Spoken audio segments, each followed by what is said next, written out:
یہ جیل آپ کے اگر آپ کے لیے ہم جیل جاتے ہیں یہ بہت چھوٹی بات ہے. ہمارا یہ سر بھی سر آپ کے لیے قربان ہے. یہ معمولی بات ہے. انشاءاللہ ہم زمان پارک میں بیٹھے ہیں اور آخر تک بیٹھے رہیں گے. آپ ہمیں جس ٹائم بولو گے ہم بچوں سمیت انشاءاللہ وہ سب بھی آپ پہ قربان کریں گے. یہ ہمارے لیے چھوٹی بات ہے اور ہمیں اس بات پہ فخر ہے کہ خان کے لیے جیل جانا یہ نصیب والوں کی بات ہے.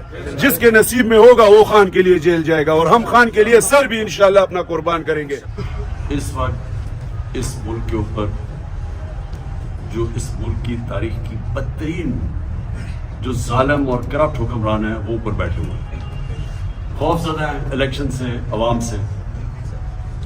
آپ سب کو انہوں نے کوشش کی کہ اتنا ڈرائیں اور دھمکائیں کہ آپ سارے پیچھے ہٹ جائیں, لیکن ان کو یہ نہیں پتا کہ نظریے کو کوئی چیز شکست نہیں دے سکتی. نظریہ ہوتا ہے نا, جو نظریہ ہوتا ہے اس کو آپ ڈرانے دھمکانے سے ختم نہیں کر سکتے. ان کو یہ وہ سمجھتے ہیں یا آپ کو پیسے مل رہے ہیں یا آپ کو کچھ مل رہا ہے تو اس لیے آپ آئے ہیں, اس لیے کوئی سمجھ رہے ہیں. دیکھیں یہ اصل میں آپ کی جنگ ہے اس وقت حقیقی آزادی کی.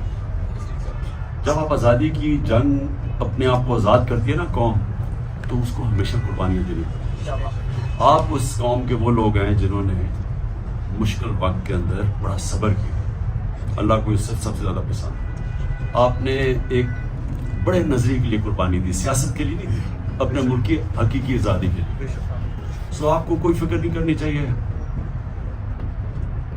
آپ کی عزت معاشرے میں بڑی ہے, کم نہیں ہوئی. جب آپ قربانی دیتے ہیں اپنے ملک کے لیے, کیونکہ آپ اپنے ملک کے لیے نکلے ہیں, تو معاشرے میں آپ کی عزت بڑھتی ہے. جس کو نقصان ہوا ہے وہ ظالم لوگ ہیں جو پولیس یا پولیس افراد ہیں, انہوں نے اپنے آپ کو معاشرے کے اندر ذلیل کیا.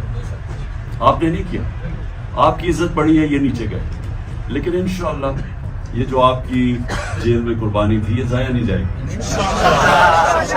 انشاءاللہ آپ دیکھیں گے کہ یہ ملک کوئی بھی اب طاقت اس کو حقیقی آزادی سے روک نہیں سکتی.